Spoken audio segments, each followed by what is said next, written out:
சிவார்ப்பணம். வணக்கம் ஃப்ரெண்ட்ஸ். இன்னைக்கு நாம என்ன பார்க்க போறோம்னா ஆரகலூர் அருள்மிகு காமநாதீஸ்வரர் கோயிலோட தலவரலாறு, அதோட சிறப்புகளை பத்தி தான் நம்ம பார்க்க போறோம். இந்த அகில உலகத்தை காத்து ரசிக்கிறவரு நம்ம சிவபெருமானு அவர் தங்கிட்ட வழிபடுறவங்களோட துன்பங்களை தீக்கிறதுக்கு பல்வேறு வடிவங்களை எடுக்கிறாரு. அதுல தேவர்கள், மனிதர்கள், பூதகணங்கள், இப்படி யாரு என்ன கேட்டாலும் அவங்களுக்கு ஆசீர்வாதம் வழங்குறதுக்காக சிவபெருமானு ஒவ்வொரு உருவங்களை உருவாக்குறாரு. அப்படி உருவாக்குனதுதான் அஷ்ட பைரவரை உருவாக்குறாரு. அவர் தேவர்களோட கஷ்டங்களை தீர்த்தாரு. இப்போது இந்த கலியுகத்துல மனிதர்களின் கஷ்டங்களை தீக்கிறதுக்கு ஆரகலூர் காமநாதீஸ்வரர் கோயில்ல மூலவரா காமநாதீஸ்வரர் திருநாமத்தோட லிங்க ரூபத்துல இருக்கிறாரு. இந்த லிங்கத்தை வசிஷ்ட மகிரிஷி பிரதிஷ்டை செய்யறதா தலபுராணம் சொல்லுது. வசிஷ்ட நதிக்கரையில் அமைஞ்சிருக்கிற 4வது கோயிலா இந்த கோயில் இருக்கு. வாயுலிங்க தலமாவும் இந்த கோயில் இருக்கு. இந்த கோயில் சிவஸ்தலமா மட்டும் இல்லாத அஷ்ட பைரவர்களும் இருக்கிறதுனால இது பைரவ தலமாவும் ரொம்ப பிரசித்தி பெற்றதா இருக்குது. இந்த கோயிலை சுத்தி 6 அகழிகளா சூழப்பட்டிருக்கிறதுனால இந்த ஊரு ஆரகலூர் அப்படின்னு பேர் வந்திருக்குதுன்னு சொல்றாங்க. 6னா நதி நமக்கு தெரியும். 6ம் அகழியும் உள்ள ஊரு அப்படிங்கறதுனாலதான் ஆரகலூர் அப்படின்னு பேர் வந்ததாகவும் சொல்றாங்க. இந்த கோயில ஆரை நகர் அப்படின்னு சொல்லியிருக்காங்க. இந்த கோயில இருக்கிற அம்பாளோட பேரு பெரிய நாயகி. அம்பாளுக்கு இன்னொரு பேரும் சொல்றாங்க பிரகன் நாயகி அப்படின்னு நம்ம அம்பாளை வழிபாடு பண்றாங்க. இந்த கோயில் மன்மதன் வழிபட்ட தலமா இருக்கு. இந்த கோயில் 1500 ஆண்டு பழமையான கோயிலாவும் இருக்கு. இந்த கோயில்ல அஷ்டபைரவரா சிவபெருமான ஆசீர்வாதம் பண்றாங்க. இந்த கோயில்ல அஷ்டபைரவர்களா அசிதாங்க பைரவர், ருரு பைரவர், சண்ட பைரவர், குரோதன பைரவர், உன்மத்த பைரவர், கபால பைரவர், பீஷண பைரவர், கால பைரவர் அப்படின்னு 8 விதமான பேர்ல பைரவர் இங்க ஆசீர்வாதம் பண்றாங்க. முன்னொரு காலத்துல அந்தகங்கிற அசுரன் அவனோட அசுர படைகளையெல்லாம் வச்சுக்கிட்டு தேவர்களை ரொம்ப துன்புறுத்துறான். தேவர்கள் சிவபெருமானுகிட்ட முறையிடுறதுக்காக வர்றாங்க. அப்ப சிவபெருமானு தியானத்துல இருக்கிறத பார்த்து சிவபெருமானுகிட்ட அவங்களால முறையிட முடியல. அதனால நம்ம சிவபெருமான ரொம்ப கோபக்காரர் இல்லையா, சிவபெருமான தியானத்தை நம்ம எப்படி கலைக்கிறது, கலைச்சோம்னா சிவபெருமானுக்கு கோபம் வந்துடும் அப்படின்னு சொல்லிட்டு பயப்படுறாங்க தேவர்கள். அப்ப எல்லாரும் என்ன பண்றாங்க, நம்ம எப்படி இதுல இருந்து தப்பிக்கணும்னா ஒரு ஐடியா பண்ணி மன்மதனை கூப்பிடுறாங்க. ஏன்னா மன்மதன் அன்பு விட்டா அந்த தியானம் கலைஞ்சிரும் அப்படிங்கிறதுக்காக மன்மதன்ட்ட சிவபெருமானோட தியானத்தை கலைக்க சொல்லி கேட்கிறாங்க. மன்மதனும் சரி தேவர்களுக்காக சிவபெருமான் மீது மலர் அன்புகளை கொண்டு ஒரு அம்பு விடுறாப்ல.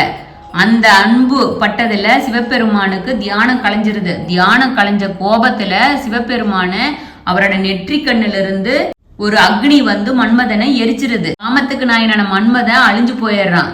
அதனாலதான் அந்த சிவபெருமானுக்கு காமநாத ஈஸ்வரர் அப்படிங்கிற பேர் வந்துச்சு அப்படின்னு சொல்றாங்க. சிவபெருமான்கிட்ட தேவர்கள் எல்லாம் போய் முறையிடுறாங்க. மன்மதன் வந்து எங்களுக்காக தான் உங்க மேல மலரம்ப விட்டாங்க, நீங்க மன்னிக்கணும் அப்படின்னு சொல்லி எல்லாம் கேட்கும் போது சிவபெருமானு மன்மதனுக்கு ஆசீர்வாதம் பண்ணி உயிர் கொடுக்கிறாரு. தேவர்களோட கஷ்டத்தை தீக்கிறதுக்காக சிவபெருமானு திசைக்கு 8 பைரவரா 64 பைரவர்களை உருவாக்குறாரு. அந்த 64 பைரவர்களும் அந்தகன் மற்றும் அவனோட அசுர படைகளை அழிச்சிடுறாங்க. அஷ்டபைரவர்களுக்கு கோயில் சிறப்பு எதுனா, நம்ம வட இந்தியாவில் இருக்கிற காசியில இருக்கிற அஷ்டபைரவர் கோயில், அதே போல தென்னிந்தியாவில் அஷ்டபைரவர்களுக்கு இருக்கிற ஒரு பழமையான கோயில் அப்படின்னா நம்ம ஆரகலூர் அஷ்டபைரவர் கோயில தான் இருக்கு. காசிக்கு போய் காலபைரவர் தரிசிக்க முடியாதவங்க ஆரகலூர் அஷ்டபைரவர் கோயில வந்து வழிபாடு பண்ணணும்னா அவங்களோட எல்லா கஷ்டங்களும் தீரும் அப்படிங்கிறது பக்தர்களோட நம்பிக்கையாவும் இருக்கு. இந்த கோயில்ல தலவிருச்சமா மகிழ மரம் இருக்குது. இந்த மகிழ மரத்துக்கு அடியில உட்கார்ந்துதான் சிவபெருமான மன்மதன் வழிபட்டதா தலபுராணம் சொல்லுது. சிவபெருமான நெற்றி கண்ணால மன்மதனை எரிக்கிறதுக்கு முன்னாடியே மன்மதனும் அவனோட மனைவி ரதியும் வந்து இந்த கோயில்ல முதல்லயே சிவபெருமான தரிசனம் பண்ணியிருக்காங்க அப்படின்னு சொல்லிட்டு தலபுராணம் சொல்றாங்க. இந்த கோயில்ல காமதீஸ்வரர் அப்படிங்கிற பேருக்கு காமம்னா விருப்பம், ஆசைனா பொருள்னு அப்படின்னு ஒரு பொருள் இருக்கு. தன்னோட பக்தர்களோட விருப்பத்தை நிறைவேற்றி கொடுக்கறதுனாலதான் சிவபெருமானுக்கு காமநாதர் அப்படிங்கிற பேரும் இருக்குது. இந்த கோயில் மன்மதனுக்கு உகந்த இடம் அப்படிங்கிறதுனால திருமணமான தம்பதிகள் இந்த கோயில்ல வழிபாடு பண்ணினாங்கன்னா விரைவிலே நல்ல குழந்தை பாக்கியம் கிடைக்கும் அப்படிங்கிறது ஐதீகமா இருக்குது. அதே போல பிரச்சனையாகி பிரிஞ்ச தம்பதிகள் இந்த கோயில்ல சிவபெருமான மனமுருகி வழிபாடு பண்ணா அவங்க ஒன்னா சேருவாங்க அப்படிங்கறதும் பக்தர்கள் நம்பிக்கையா இருக்கு. இந்த கோயிலோட கருவறை சதுர வடிவமா இருக்கு. நம்ம சிவபெருமானோட கருவறைக்கு வரதபுரம் தான் தனி சன்னதியில நம்ம அம்பாள் இருக்காங்க, பெரியநாயகி அம்பாள் இருக்காங்க. அம்பாளுக்கு முன்னாடிதான் ராஜகோபுரம் இருக்கு. திருக்குளம், தலவிருச்சம், பலிபீடம், நந்தி எல்லாம் இருக்கு. 2வது சுற்றுல சந்திர பகவான், சூரிய பகவான், பைரவர்கள், சமயக்குறவர்களும் பக்தர்களுக்கு காட்சி தர்றாங்க. சுற்று பிரகாரத்துல நம்ம விநாயக பெருமானு, தட்சிணாமூர்த்தி, அண்ணாமலையாரு, விஷ்ணு துர்க்கை பக்தர்களுக்கு காட்சி தர்றாங்க. சண்டிகேஸ்வரர், முருக பெருமானு, நவகிரக சன்னதிகளும் இந்த கோயில்ல இருக்கு. பிரம்மாவுக்கும் நடராஜருக்கும் தனித்தனி சன்னதி இந்த கோயில்ல இருக்கு. 63 நாயன்மார்களோட திருமேனியும் இந்த கோயில்ல இருக்கு. கல்லால வள்ளி தெய்வானை சமோத சுப்பிரமணிய சுவாமிய சிலையா செஞ்சு மயில் மீது அமர்ந்த கோலத்துல காட்சி தர்றாரு முருகப்பெருமானு. இந்த கோயில்ல ரொம்ப சிறப்பு என்னன்னா, நம்ம அஷ்டபைரவர் வழிபாடு ரொம்ப சிறப்பா இருக்கும். இந்த அஷ்டபைரவர் வழிபாடு பண்ணணும்னா பயம் நீங்கிறதாவும் தன்னோட எதிரிகளெல்லாம் பயந்து விலகுவாங்க அப்படிங்கிறது மக்களோட நம்பிக்கையா இருக்கு. இந்த கோயில்ல தேய்பிர அஷ்டமி நாளில காலபைரவருக்கு சிறப்பான அபிஷேக வழிபாடு நடக்குது.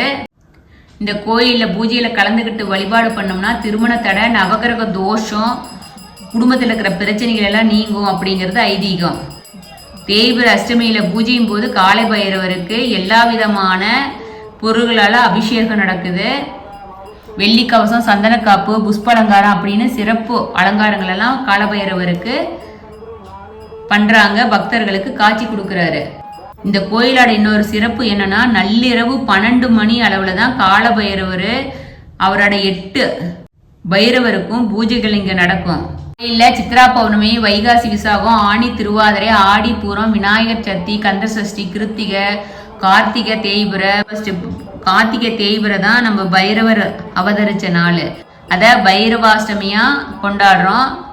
ஆருத்ரா தரிசனம், தைப்பூசம், மாசி சிவராத்திரி, நவராத்திரி விழா, பங்குனி உத்திரம், இப்படி எல்லா முக்கியமான நிகழ்ச்சிகளும் ரொம்ப சிறப்பா இந்த கோயில்ல நடந்துகிட்டு இருக்கு.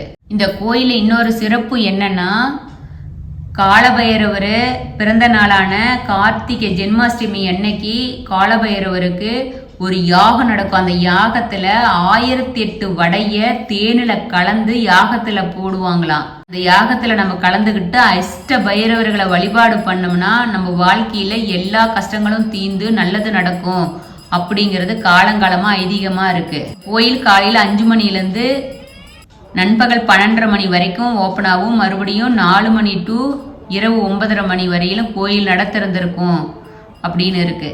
பெருமான் தேவர்களை அசுரங்கிட்ட இருந்து காப்பாத்துறதுக்கு அஷ்ட பைரவர்களை உருவாக்கி தேவர்களை காத்த மாதிரி இப்ப கலியுகத்துல மக்களின் பக்தர்களின் எல்லா தேவைகளையும் நிறைவேற்றுவாரு அப்படிங்கிறது காலங்காலமா எல்லா பக்தர்களையும் நம்பிக்கையா இருக்கு.